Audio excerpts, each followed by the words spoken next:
On today's episode of the Network for Women in Business podcast, you're going to hear from Michelle Seiler Tucker, who is the author of the best-selling book, Exit Rich. I have to tell you that Michelle delivers a wealth of knowledge and information. So this is one that you're going to want to listen to and pay very close attention. So grab a pen and a piece of paper and let's get ready to learn right now.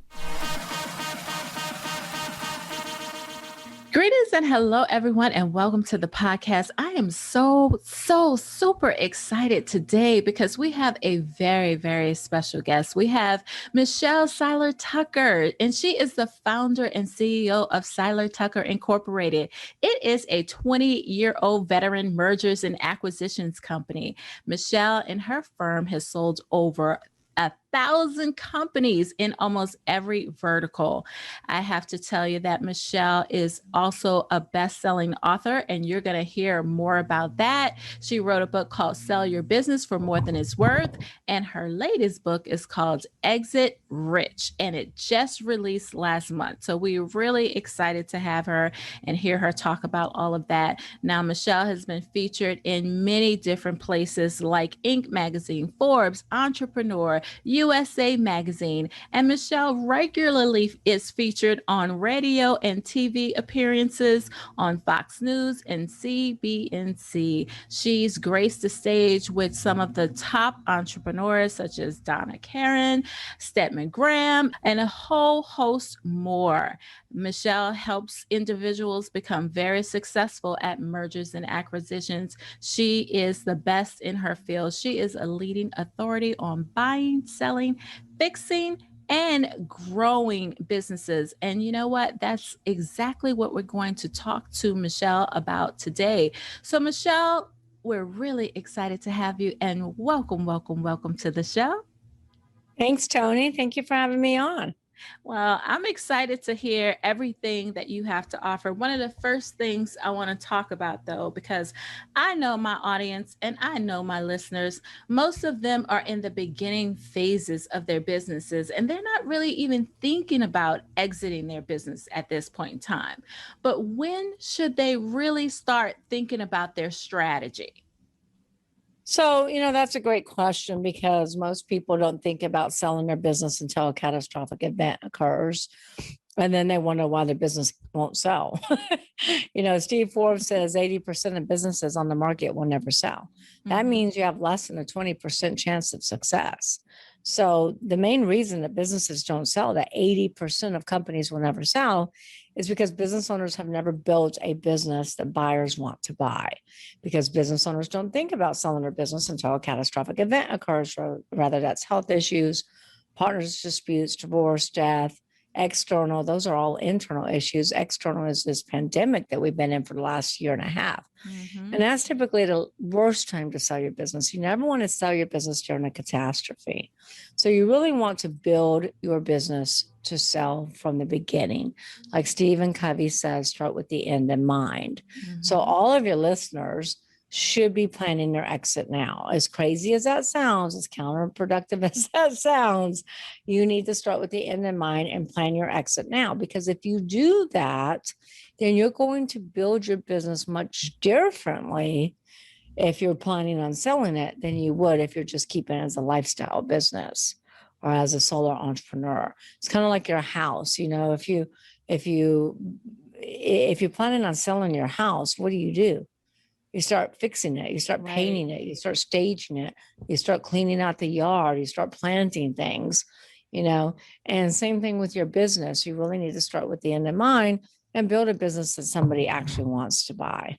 And I call this my GPS exit model in my book, Exit Rich. Yeah, I think your book is probably not just a book, but it's also a tool that people can use and people can follow. Tell us a little bit about the strategy and how they could use that book as a tool. Sure. Well, let's walk them through one of the strategies. Let's walk them through how to create your own GPS exit model. So let's walk your listeners through that, because I really think that's one of the most important concepts that comes out of Exit Rich. And the second most important concept is building your business on a solid infrastructure, or a solid foundation on what we call the 6 Ps. So You're in Queens, right? Yep. If you want to drive somewhere, what do? You pull out your phone and And what do you plug in? you plug in where you're going, and you have a starting point and an ending point. So I have my address, where I'm at, and then I put in the address of where I'm going. So you plug in your destination, right? Absolutely. And so that's the thing with most business owners. Most business owners don't plan to fail, they fail to plan. Mm-hmm. Most business owners don't have a destination. Mm-hmm. They don't have a destination. They don't have an end game. You just said, I plug in my end, where I want to end up at. Right. They don't have an end up at, they don't have an end up at. So business owners, what happens if you don't plug in a destination? Where do you go, Tony? You don't go anywhere. You don't go anywhere. You drive around in circles, right? Right. Or you're lost. And that's what happens with business owners. They don't plan to fail, they fail to plan. And most business owners, don't have that destination. They don't have that end game. So they're driving around in circles or driving up and down the financial hills to end up nowhere. Mm-hmm. So I always tell my clients, pick a number. This is your desired sales price. Pick a number. And Tony, clients always get hung up on a number. And I'm like, it's just a number. You can adjust it along the way, Right. but pick a number. And, pick a big number, but not too big, that's going to scare you. So let's say that your business owners want to sell for, what do you say, Tony? Pick a number. You know your audience. About $1 What do you million. think? Let's just say 1.5 million. Okay, well, let's say 2 million. 2 million. Let's get a little excited here. Okay. Let's say you want to sell for $2 million, right? Mm-hmm. All right. So now what does a GPS exit model need to know? Now it knows your destination, knows your end game. Now it needs to know, and you said it earlier, it needs to know where you're starting from. Mm-hmm. What is your current location? In other words, in business, what is your current evaluation? What is your business worth today? Now, most business owners, Tony, never, ever get a business evaluation. They don't think about getting a business evaluation until they want to sell their business. And then they're flabbergasted that their business valuation is nowhere close to the number that they had in mind that they could sell their business for. So most business owners never get a business valuation. I just talked to a gentleman the other day, been in business 40 years, never had his business evaluated. And that really is financial suicide, because if you think about it, we humans go to the doctor once a year to get an annual physical checkup to make sure our heart's still kicking and we're still kicking, right? Right. Us women get all kinds of different checkups that we're not going to mention here on air to make sure that we're healthy. Right. But we don't take our most valuable asset, which is our business, and we don't get an annual valuation checkup. That's financial suicide, because there are events that increase valuation. There are events that decrease valuation. Mm-hmm. This pandemic is a perfect example of that. So every year you want to know what your business is worth. Mm-hmm. So let's say you want to sell for $2 million. That's your destination. And let's say your business valuation, your business is currently worth $500,000. Mm-hmm. Okay. The next step in the GPS exit model is time frame. When do you want to sell that business for $2 million? Let's say you want to do it in 10 years. You got 10 years to build a $2 million company. Mm-hmm. I think everybody listening can do that. I really do. Everyone listening can build a $2 million company. So the next step you need to know is, well, who are my buyers going to be? If I want to sell for $2 million, who are my buyers? Now, notice I say buyers, Tony, and not buyer. Right. Because, clients call me all the time and say, Michelle, I already have the buyer. I just need you to represent me with that one buyer. And I'm like, no, I won't do it unless I can also put it on the market and bring multiple buyers. Because if you have one buyer, I can promise you that the likelihood of that buyer closing on the sale of your business is going to be slim to none. Wow. So then you have no backup buyers. Plus, how can we ever maximize value if we can't create a bidding war, because we have no competition? We have a party of one. Mm-hmm. So you always want backup buyers. So there's 5 types of buyers that your listeners need to know about. First-time buyers. 90% of buyers are first-time buyers. They don't buy $2 million companies. Mm-hmm. They buy coffee shops and dry cleaners and restaurants and small businesses like that. And that's okay. If your listeners have small businesses, there are buyers for small businesses. Right. 90% of buyers are first-time buyers. Then there's turnaround specialists. They buy distressed assets. They don't buy $2 million companies. Then we have private equity groups, PEGs. Yeah. Private equity groups will consider a $2 million company as an add-on, but not a platform. They buy two ways. They buy based on platform and add-ons. Mm-hmm. So a platform is, let's say that they want to get into, let's say they want to get into staffing. Mm-hmm.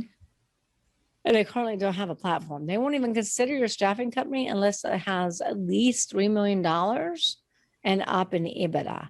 Mm-hmm. EBITDA is earnings before interest, taxes, depreciation, amortization. Mm-hmm. Let's say they're already in staffing. Then they'll consider your business for under $1 million in EBITDA. Okay. Mm-hmm. The third type of buyer, fourth type of buyer is strategic / competitors. They typically will pay the highest multiple because they are paying for synergies. Okay. Okay. And then your last type of buyer are competitors. Are sophisticated entrepreneurs. I call them storm chasers because they chase cash. They're industry agnostic and they chase EBITDA. Mm-hmm. So you have to look at your business and say, okay, if I want to sell my business for $2 million, who's going to be, in all likelihood, the buyer for my business? So it's not going to be a first-time buyer. It's not going to be a turnaround specialist. It could be a first-time buyer. It could if they have enough financing lined up. Right. So then it could be a private equity group. It could be a strategic or it could be a sophisticated entrepreneur. Mm-hmm. Then the next thing you have to ask yourself, okay, well, now that I have my plan, I have to reverse engineer the numbers and figure out if I want to sell for $2 million, what does my gross revenues need to be? My COGS, operating expenses. Most importantly, where's my EBITDA need to land? And your EBITDA is going to have to be around $500,000 to sell for $2 million, between $500,000 to $700,000 Mm-hmm. to sell for that $2 million price tag. And then the next step, one of the last steps is, what are the characteristics that the buyers are looking for? What would make somebody pay more money for my business? Why would someone outbid everybody else for my synergies? Right. And then you build your business to meet their specific criteria. It's kind of like, Tony, when entrepreneurs start a business, they're like, here's my widget, rather that's consulting, rather that's dentistry, rather that's a service-based business, manufacturer, whatever it is. Mm-hmm. Here's my widget. Then they say, here's my specific target audience, right? Right. And what do? We build everything to meet that target specific audience's needs. Mm-hmm. Your business is your widget. Your business is your widget. The buyers are your specific target markets. You're not going to sell the turnarounds. You're probably not going to sell the first time. So you're going to sell the PEG, strategics, or sophisticateds. Right. So you want to build your business to meet their specific criteria so you can maximize value. Make sense? It does. It makes perfect sense. And then the last step in that equation, Tony, and all of us women know this, you have to have a powerful why. If you don't have a powerful why to keep you motivated, to keep you, in the game, to keep you strong, to keep you weathering all the financial storms, then you'll never sell it. If it was easy to sell a $2 million company, everybody would be doing it. Right. Right. Mm-hmm. So you need a strong, powerful why to keep you in the game and keep you motivated, because it's not easy to be in business, especially for women, because we have so many other challenges that we deal with on a daily basis, Absolutely. Now, I'm curious about, your 6 Ps that you talk about that really, make a company look good and make a company kind of ready to sell. And I think that, when I think about those 6 Ps and I think about a lot of the female entrepreneurs that I work with, I have to tell you, I think about that company in your case study, the graphics company that probably only had 2 or 3 of the 6 Ps. But their case study was so fascinating because they were able to go back and build up those other Ps, which made them a lot stronger. And I think they were able to pick up a partner or something like that. So I was a partner. You were? The partner was me. Wow. Okay. That's pretty amazing. And that's where I think that most of us need the help in really getting those, it's almost like 6 pillars that you need in order to be very, very strong. So why don't you break that down for us? Sure. So it is the 6 pillars that you need. And most companies run on 2 to 4 of the pillars. Even larger businesses, A lot of people think, oh, well, larger businesses run on all 6 Ps. That's not true. I have lots of large businesses that don't have all their processes together. I have Right. lots of them that haven't protected their proprietary, you know. So the 6 Ps are your infrastructure, it's your foundation. It's kind of like, if you think about it, when you go to build a house, not that we're building houses, but what do contractors do when they build a house? They build that foundation first, They build right? the foundation, they dig deep, right? They go Mm-hmm. deep. They go deep within, they dig really deep. They put in the foundation, they put in electrical, they put in the AC and heating, they put in everything that's needed in which to support that house. Mm-hmm. And the stronger the foundation, the stronger the house.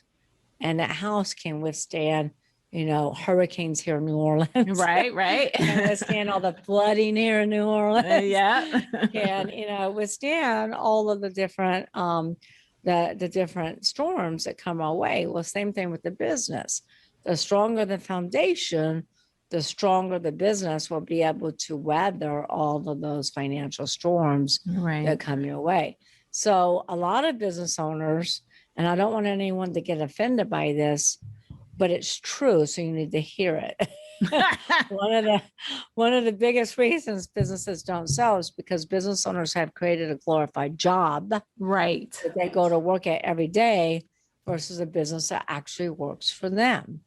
If you can't take a vacation without being having your phone in your ear and having to check on the business nonstop, you don't have a business, you have a job. Yep. So the 6 Ps are designed to create a business that works for you and generates income rather than you working for it. Mm-hmm. So the first P is people. Okay. You don't build a business, you build people, and people build the business. Right. So entrepreneurs have to stop working in their business. You need to work on your business. Women especially have to figure out, what are their strengths? What are your core competencies? What do you do better than everyone else? And delegate the rest. Focus on your strengths, hire your weaknesses, get the right people in the right seats, and ask the who question. Who handles customer service, marketing, legal, accounting, manufacturing, logistics, quality control, environmental? The list goes on and on. The clue here is that you should never be next to the who, because we're trying to build a business that runs without you. And a lot of your listeners are probably sitting there thinking, look, lady, I can't afford to hire anybody. And I'm here to say you can't afford not to.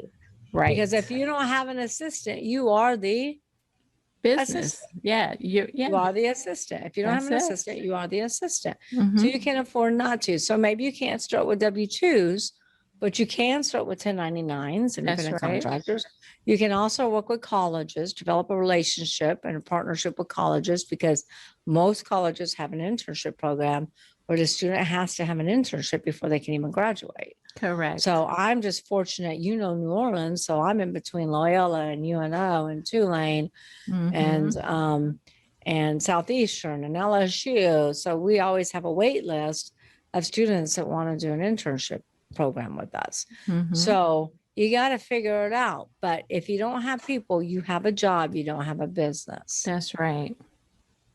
Number 2 is product. Product is your service, your industry, your product. You have to ask yourself, is it on the way up or on the way out? Do you have an Amazon or do you have a Blockbuster? If you have an Amazon and you're in your prime, which I'm sure none of the listeners right now have an Amazon, but when you get there, that's when you should sell. You should sell when you're in your prime, because not everything lasts forever. What goes up must come down, and you sell when you're in your prime. Now, let me ask you a question about that. Sure. What if your product is not necessarily a widget, but it's a service? Well, that is your product. That is your service. That is your industry. So when I call it product, I'm referring to, what is your industry? What is your service? Like, you're in consulting, right? So your widget is consulting. So you have to ask yourself, is your consulting industry on the way up or on the way out? Well, consulting is always on the way up. It's not really on the way out. Everybody needs consultants. Everybody needs a mentor.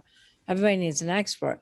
If you would say, I am in I have a brick and mortar store, retail store, I might say, that might be close to on the way out, you know? Right. Right. So the business landscape has changed. When I wrote my very first book, Sell Your Business for More Than It's Worth in 2013, I did the research and learned that 90% of all startups would fail in the first 1 to 5 years. We all know that. That's common sense. However, what y'all don't know is when I wrote Exit Rich and did the research, I learned that the business landscape has flip-flopped.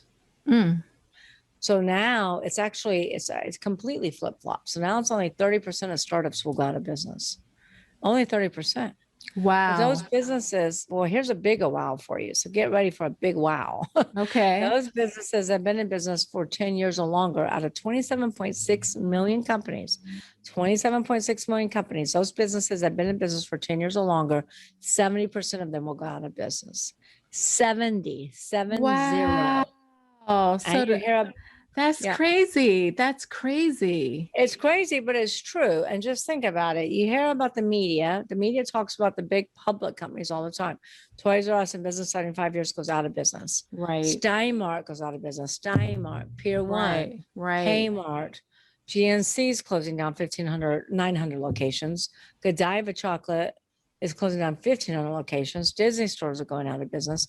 But that's just the public companies. The media doesn't talk about the private businesses on every street corner Right. and every town and every state across the great nation. These business owners are exiting poor. They're selling for pennies on the dollar, closing their business, or even worse, filing bankruptcy. So the number one reason for that, the number one reason why it's flip-flopped is because of lack of aim. Aim is AIM. Always innovate and market. Always innovate and market. Business owners stop innovating, they stop marketing. These business owners have been in business 10 years and plus are like, I'm going to do things the way I've always done them. Great.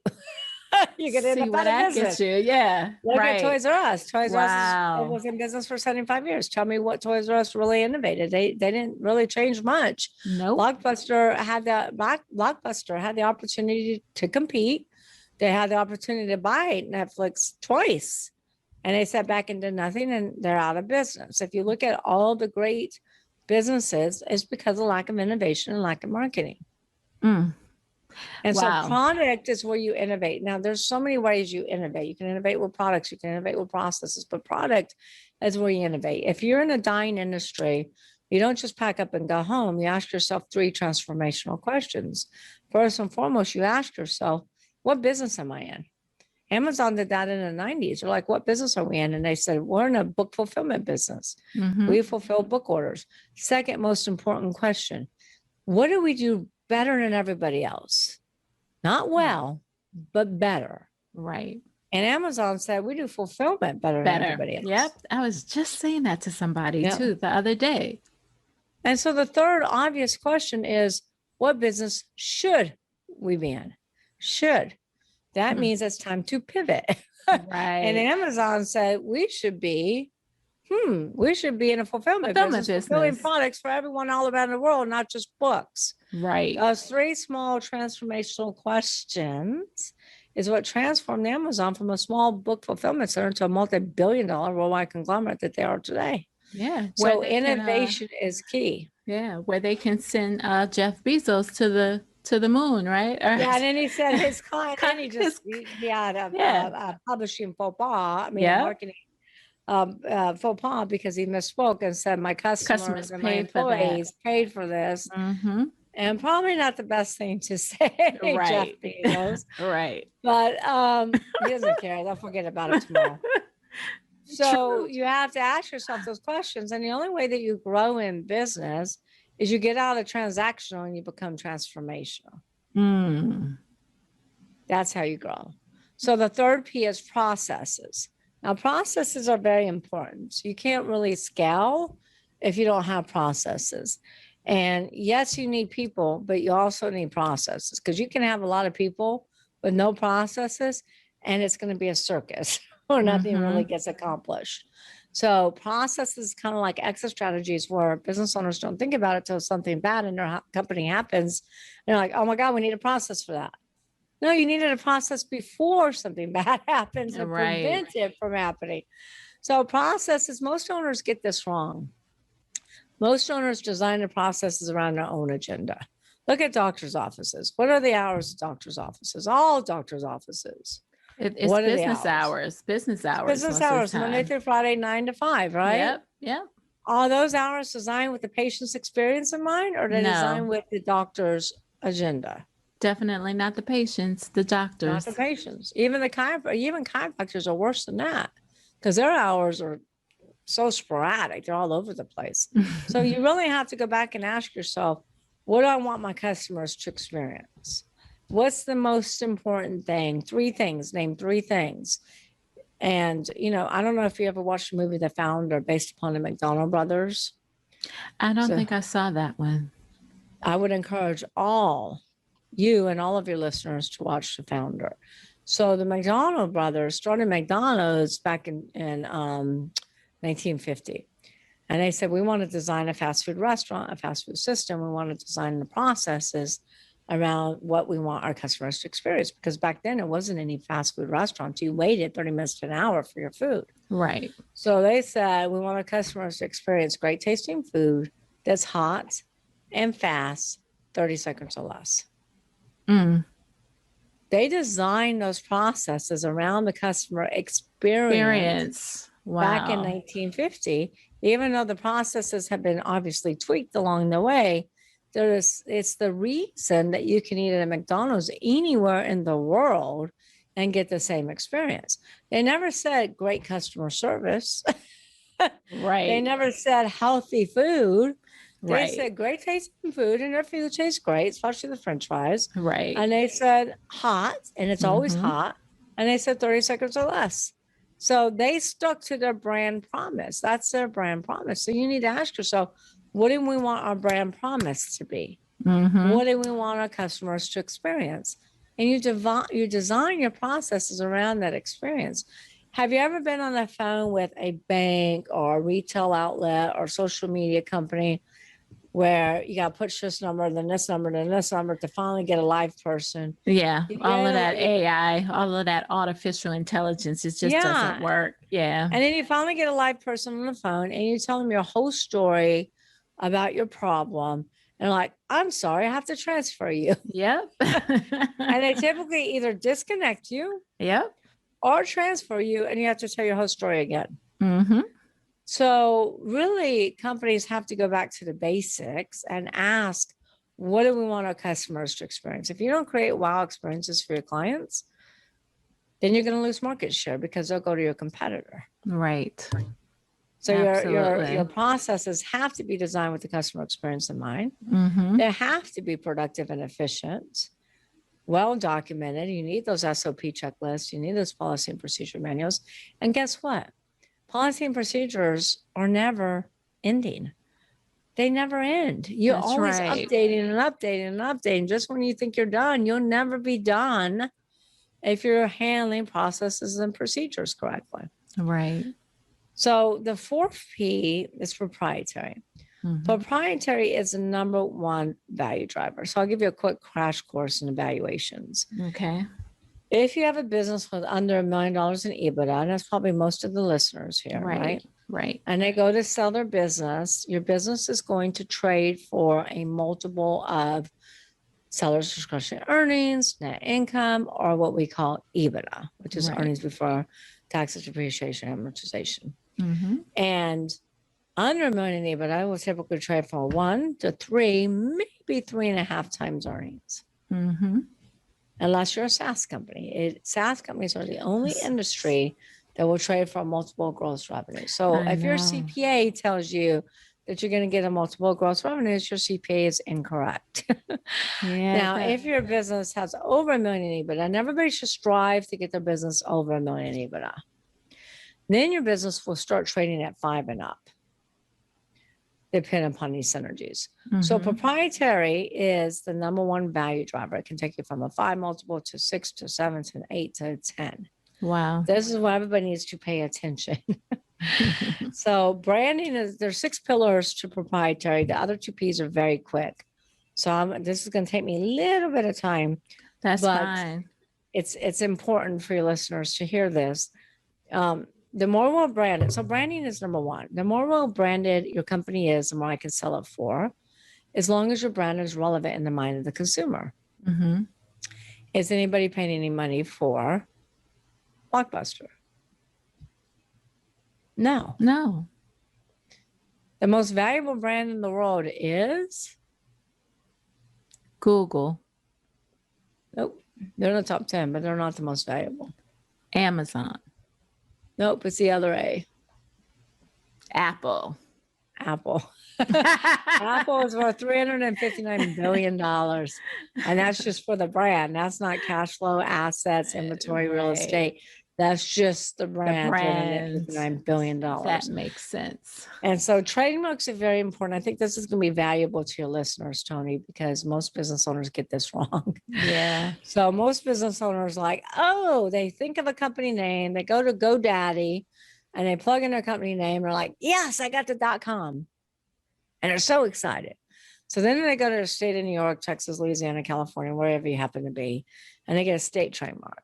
But the biggest mistake they make is they never check the federal database to make sure that that company name is available, because you could be in business for 5, 10, 15 years, and all of a sudden, bam, you receive a cease and desist letter in the mail, and you have to stop using that company name because you don't own the federal trademarks. Somebody else does. Right.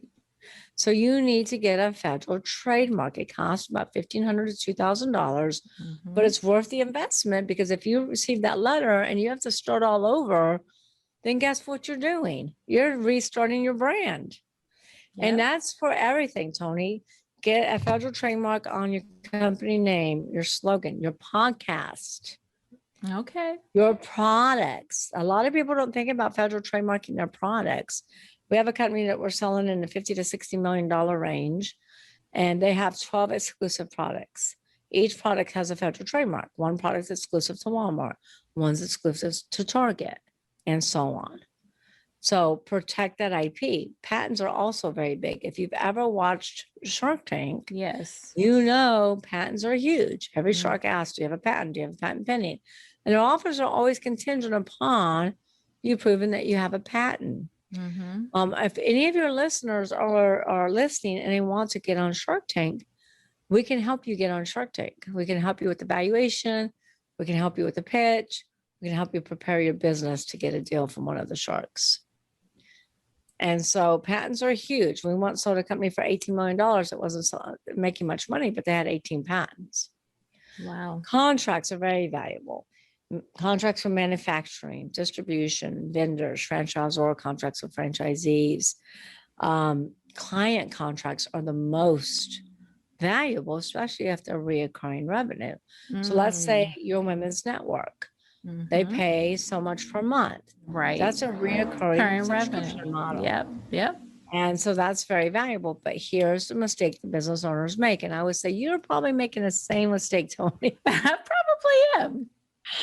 Tell me about it. I've been doing this for 20 years, thousands of over 1,000 transactions, but lots of business evaluations. I've never met a company that got this right. I never met a business owner that got this right.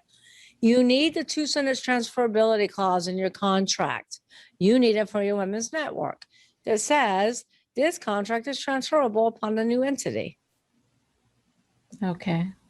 Because what happens is 98% of all sales are asset sales, not stock. If the buyer doesn't agree to a stock sell, and let's say that you have 10,000 women in your network, are you going to go to all 10,000 and get consent to transfer signed? No.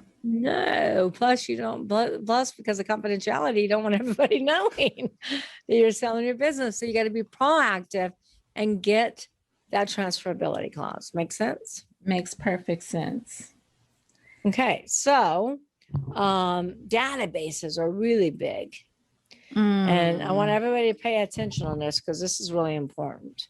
A lot of clients will say, oh, Michelle, I got 100,000 followers on Instagram. You don't got anything. You don't got anything. Has it. Instagram has it. That's I right. got 50,000 followers on Facebook. You don't got anything. Facebook has it. Same thing with LinkedIn. You don't own any of that. So you need to create a funnel to capture those leads to get them into your database, into your CRM. Well, there you Databases go. are very valuable, especially if the clients have been nurtured and it can be retargeted and repurposed, like your business network of women. That can be repurposed and retargeted to people that will pay good money for that.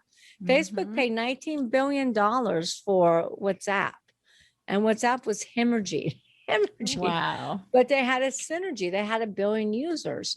So Facebook knew they could ROI and they can monetize on that. So Facebook paid $19 billion for 1 billion users. So that's what we're talking about right now is synergies that can catapult your business and really maximize your value. The next one is celebrity endorsements. Mm-hmm. We have a client that works with Oprah and has products in front of Oprah, endorsed by Oprah. Well, guess what? A strategic will pay a lot of money for that because everybody wants their products in front of the queen of everything. That's right. You know, everything she touches turns to Turns to gold. gold. Right. So everybody will want their products in front of her. Mm-hmm. Same thing with celebrity endorsements. You know, we once sold a skincare company that had prime real estate on radio, and they were endorsed by some really big celebrities at the time. Mm-hmm. Celebrities like Oprah and radio personalities can only endorse one vertical at a time. Do you see Cindy Crawford endorsing any other furniture company other than Rooms to Go? No. No. Do you see Jennifer Aniston's face on any other skincare products other than Aveeno? Nope. No, because they lose credibility. So when you get that prime radio spots or those celebrity endorsements or radio personalities or celebrities too, Mm-hmm. that's big money that strategics will pay for because that's what we call prime digital real estate. Mm-hmm. Same thing with content. Content is always king. Here's a big mistake. You hire interns, right? Mm-hmm. You got interns, you got 1099s, and they're writing content for you. Or you go to Elance or Fiverr or something like that. Right. You got to have an agreement in writing with them that you own the content. They don't own it. Same thing with video, photography, etc. Anybody that does any creative work for you, you want an agreement with that provider that states that you own the content. Okay. That's a good So one. That's a good one. they're all good, Tony. Yeah. But I know you're right. I gotta back off of that one. But I know that a lot of my people utilize that. And I do as well for people who write like blogs and different things like that for me. You gotta own the content because you could be in a lawsuit one day. Yeah. Yeah. And same thing, get that transferability language in your contracts.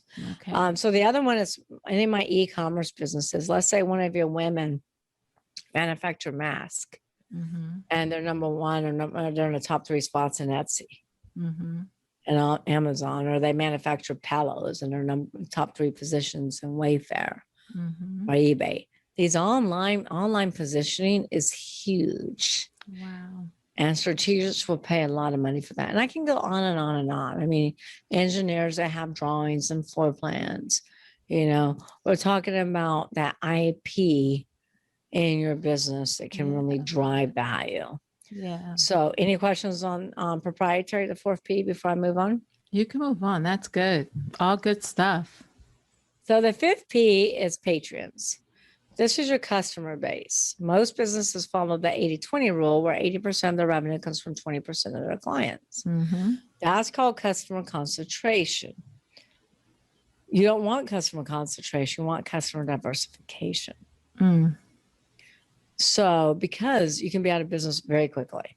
We were once selling a media business and they have 5 clients. We were selling in between 10 to 15 million. The reason they have 5 clients is because they cater to casinos and they had the 5 largest casinos. But during the process, they lost 2 clients out of the 5. The revenues dropped in half and their EBITDA dropped in half. They were no longer sellable. Wow. So you have to make sure you have customer diversification, not customer concentration.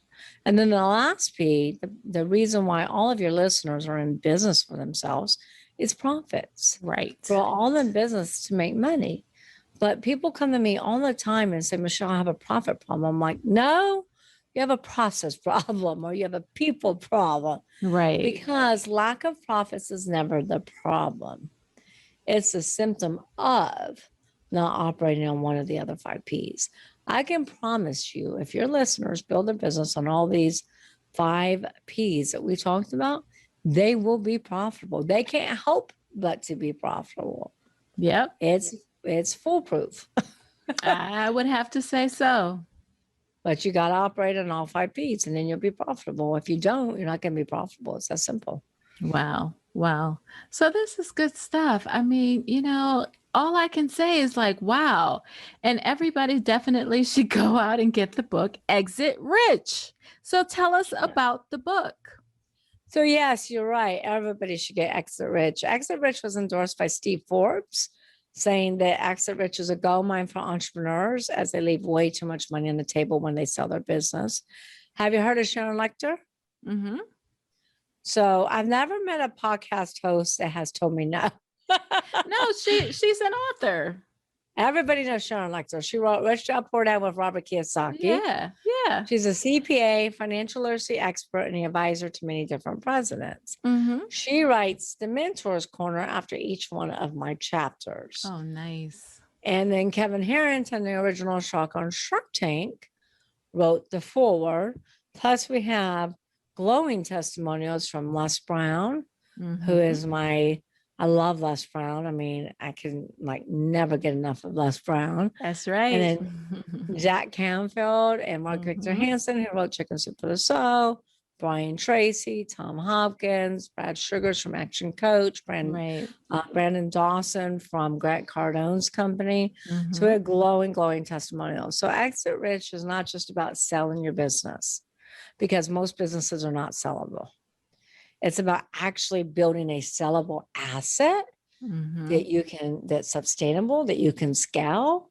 And when you're ready, you can sell for maximum value because you can create a bidding war while buyers will pay you top dollar for the sale of your company. That makes so much sense. That's Exit Rich. Now, Exit Rich did launch a few weeks ago, like you mentioned, June 22nd. Exit Rich is a Wall Street Journal bestseller, a USA Today bestseller, and of course, Amazon. So Wall Street Journal is huge for us because that's like the number one place you want to be for a business bestseller book. Right. And Exit Rich, you can get it several different ways, but you can go to exitrichbook.com, because at exitrichbook.com, that's where all the bonuses are. Okay. So for anybody that lives inside the United States, you can go to exitrichbook.com for $24.79 plus shipping. We will email you the digital download. We'll ship the hardcover to your doorstep. We will give you a lifetime membership into the Exit Rich Book Club. And at the Exit Rich Book Club, we have video content and me doing deep dives and deep dives in different techniques and strategies that I've been teaching the last 20 years in the trenches, plus documents. Now, this is very valuable for your listeners, Tony. Probably more so than any other podcast, because your listeners probably need these documents. Right. Documents to operate your business, documents to sell your business. So we have sample employee handbooks, non-competes. We have sample policy and procedure manuals, org charts. To sell your business, we have sample letter of intents, purchase agreements, due diligence checklists, closing docs. All the documents you need to operate and sell your company are there for your review and download. Wow. It would cost your listeners over $50,000 if they tried to recreate all of these documents. I know, because I've paid the money. Plus, we give them a 30-day free membership into Club CEOs. Club CEOs is an entrepreneurship mastermind where we ask those transformational questions. So we help business owners pivot and build that sustainable, scalable, sellable business, all for $24.79 plus shipping at exitrichbook.com. Now, if you're outside the United States, go to Amazon. If you buy it on Amazon, if you buy Exit Rich at any of your favorite bookstores like Barnes & Noble, Books A Million, just email me the receipt and email us the receipt, and we will make sure you still get the bonuses. Okay. And where should they email? Marketing at SeilerTucker.com. Yeah. Don't email me because I get thousands of emails a day. Marketing at SeilerTucker.com. All right. Let's say that again. Marketing at SeilerTucker.com. Make sure we'll put that in the show notes and everything as well. And our main website is SeilerTucker.com. And then everyone can connect with me. You can follow me, Michelle Seiler Tucker, on Facebook, Instagram, Twitter, and connect with me on LinkedIn. Awesome, awesome, awesome. Well, Michelle, this has been a power-packed interview. I have to tell you, as a homegirl from New Orleans, you have really delivered the goods today. We Thank appreciate you. you, and we definitely will have to have you back on the platform, and I have to have you on the stage, on the virtual stage at the 10th annual, oh my God, the 10th annual Small Business Boot Camp for Women. So that's going to be Wonderful. awesome. And I'll send you the details on that, but that's going to be awesome. So is there any, are there any parting words or parting advice that you would like to leave our listeners with today? Yeah, the big thing I always like to say is, your network equals your net worth. If you want to be successful, you hang out with successful people. Mm-hmm. You want to be rich, you hang out with rich people, right? Mm-hmm. Rich women. You want to be broke, hang out with broke people. It's your choice. But entrepreneurship, is a network, right? We're a community of entrepreneurs. Mm-hmm. And I always say to learn from somebody else's mistakes, not from your own. Right. Find yourself a mentor, find yourself a coach, find yourself who's someone, not just any mentor, someone who's actually been down the road that you want to travel, because it will shorten your learning curve dramatically and it will shorten your path to success dramatically. And my favorite quote, because it's my quote, is it's hard to read the label from the inside of the bottle. Right. You need an outsider's perspective. Outsider's perspective to read the warning signs and keep you out of the danger zone. It's not what you know that gets you in trouble. It's what you don't know. Mm-hmm. So get a mentor, get an expert. Entrepreneurship doesn't have to be lonely, especially women entrepreneurship. There's so many entrepreneurs that love to help other entrepreneurs be successful. That's awesome. Great, great advice from Michelle Seiler Tucker. We're really excited that you were able to be on the show. Thank you. I can't thank you enough. I don't know if you saw how my wheels were turning while you were talking. I was just like, okay. I have some work to do, Michelle. That's for sure. It's funny because a lot of podcast hosts always like, oh my gosh, this was for me. And they're like writing down so many notes. That's exactly how I felt. So thank you. Well, thank you for having me on. Awesome. Thank you. It's a pleasure to be with you. Wow, what a great episode. I hope you enjoyed it as much as I did. I learned so much from Michelle. Well, there you have it. Another episode of the Network for Women in Business podcast down in the books. I hope that you will subscribe and share and rate this podcast, as we love delivering great content to you on a regular basis. Take care, and we'll see you on the next episode.